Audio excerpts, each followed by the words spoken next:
பிரியமானவர்களே, ஆண்டவரும் அருமை இரட்சகருமாக இருக்கிற இயேசு கிறிஸ்துவின் இனிய நாமத்தினாலே நல்ல ஒரு காலை பொழுதிலே உங்களை நான் வாழ்த்துகிறேன். இந்த நாள் முழுவதுமாக நீங்கள் செய்கிற எல்லா காரியத்திலையும் கர்த்தருடைய கரம் உங்களோடு கூட இருந்து உங்களுக்கு ஜெயத்தை கொடுப்பதாக. அன்பானவர்களே, நாம் ஒரு வசனத்தை வாசிக்க போகிறோம். யோசுவா 3ஆம் அதிகாரம் 7ஆம் வசனம். அந்த வசனத்தில் ஆண்டவர் யோசுவா என்கிற மனிதனை பார்த்து ஆண்டவர் சொல்லுகிறார், நான் மோசையோடு கூட இருந்தது போல உன்னோடும் இருக்கிறேன் என்பதை இஸ்ரவேல் எல்லோரும் அறியும்படிக்கு இன்று அவர்கள் கண்களுக்கு முன்பாக உன்னை மேன்மைப்படுத்துவேன் என்று சொல்லி கர்த்தர் சொல்லுகிறார்.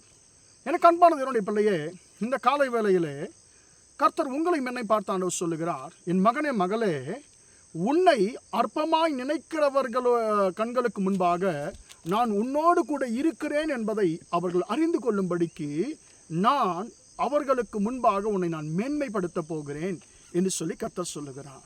எனக்கு அன்பானவர்களே, மற்ற ஒரு மொழிபெயர்ப்பில் இப்படியாக சொல்லுகிறது, இன்றிலிருந்து அவர்கள் கண்களுக்கு முன்பாக உன்னை மேன்மைப்படுத்த தொடங்குவேன் என்று சொல்லி மற்றொரு மொழிபெயர்ப்பு சொல்லுகிறது. எனக்கு அன்பான, இன்றைக்கு கர்த்தர் உங்களை பார்த்து சொல்லுகிறார், உங்களுடைய மேன்மை, உங்களை உயர்த்துகிற நாள் இன்று, உங்களை உயர்த்துகிற காரியத்தை கர்த்தர் இன்றிலிருந்து ஆண்டவர் ஆரம்பிக்கிறார் என்று சொல்லி, நான் ஆரம்பிக்க போகிறேன் என்று சொல்லி கர்த்தர் உங்களை பார்த்து அவர் வாக்கு பண்ணுகிறார். அன்பானவர்களே, இந்த யோசுவா யார் என்று சொல்லி நமக்கு தெரியும். இவர் மோசேயினுடைய ஊழியக்காரனாக இருக்கிறார். மோசேயினுடைய உடன் ஊழியக்காரனாக இருக்கிறார். அன்பானவர்களே, இப்பொழுது மோசே இறந்து போய்விட்டார். இப்பொழுது ஜனங்களை, இஸ்ரவேல் ஜனங்கள் எகிப்திலிருந்து அவர்கள் வனாந்தரத்திலே அவர்கள் எகிப்தில் விடுதலையாக்கப்பட்டு 40 வருஷம் அவர்கள் வனாந்தரத்திலே அவர்கள் பயணித்துக் கொண்டிருக்கிறார்கள். இப்பொழுது அவர்களுடைய பயணம் என்ன ஆகிறது என்று சொன்னால், அது அப்படியே அவர்களுடைய பயணம் தொடர்ந்து இருக்கிறது. இப்பொழுது யோர்தான் என்றதான இடத்திலே மோசேயானவர் யோர்தானுக்கு முன்பதாக அவர் மரித்து போகிறார். இப்பொழுது ஜனங்களை இந்த யோர்தான் தாண்டி கானான் தேசத்திற்கு கொண்டு போக வேண்டிய பொறுப்பு யோசுவாவின் கரங்களிலே வருகிறது. ஆனால் இஸ்ரவேல் ஜனங்கள் அநேகர், இந்த வாலிபன் நமக்கு என்ன செய்ய முடியும், இந்த மனுஷன் நமக்கு என்ன செய்ய முடியும் என்று சொல்லி அவரை ஒருவேளை அற்பமாய் நினைத்திருப்பார்கள். அந்த ஒரு காரியத்தை ஆண்டவர் பார்த்தார்.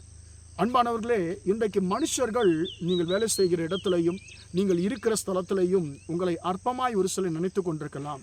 நீங்கள் என்ன பேசினாலும் அது ஒருவேளை எடுபடாமல் போயிருக்கலாம். கர்த்தர் சொல்லுகிறார், என் மகனே மகளே, நான் உன்னோடு கூட இருக்கிறேன் என்பதை எல்லோரும் அறியும்படிக்கு இன்றிலிருந்து உன்னை நான் மேன்மைப்படுத்த தொடங்குவேன் என்று சொல்லி கர்த்தர் சொல்லுகிறார். யோசுவாவின் வாழ்க்கையில் என்ன நடந்தது?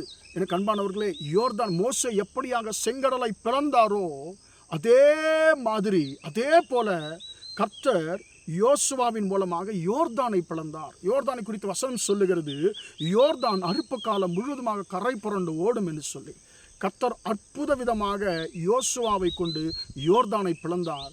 ஜனங்கள் செங்கடலை கடந்தது போல அந்த யோர்தானை அவர்கள் கடந்து அக்கறைக்கு போனார்கள். அப்பொழுது வசனம் சொல்லுகிறது, யோசுவா 4ஆம் அதிகாரம் 14ஆம் வசனம் சொல்லுகிறது, அன்பானவர்களே, அன்று இஸ்ரவேல் கண்களுக்கு முன்பாக கர்த்தர் யோசுவாவை மேன்மைப்படுத்தினார்.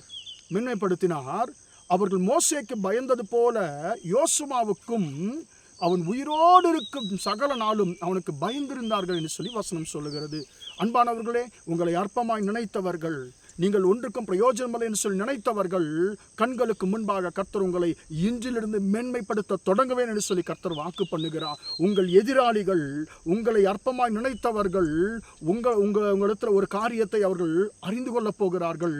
கர்த்தர் நிச்சயமாக உங்களோடு கூட இருக்கிறார் என்பதையும், உங்களை கர்த்தர் அற்புதமாய் நடத்துகிறார் என்பதையும், உங்களுக்குள்ளே விசேஷ தன்மைகளை கர்த்தர் வைத்திருக்கிறார் என்பதையும் உங்கள் சத்துருக்களும் உங்களை அற்பமாய் நினைத்தவர்களும் கண்டு உங்களுக்கு சகல நாளும் பயந்திருக்கும்படி கர்த்தர் உங்களை அற்பமாய் நினைக்கிற உங்கள் சத்துருக்களுக்கு முன்பாக கர்த்தர் உங்களையும் உங்கள் குடும்பத்தையும் கர்த்தர் மேன்மைப்படுத்துவேன் என்று சொல்லி கர்த்தர் வாக்கு பண்ணுகிறார்.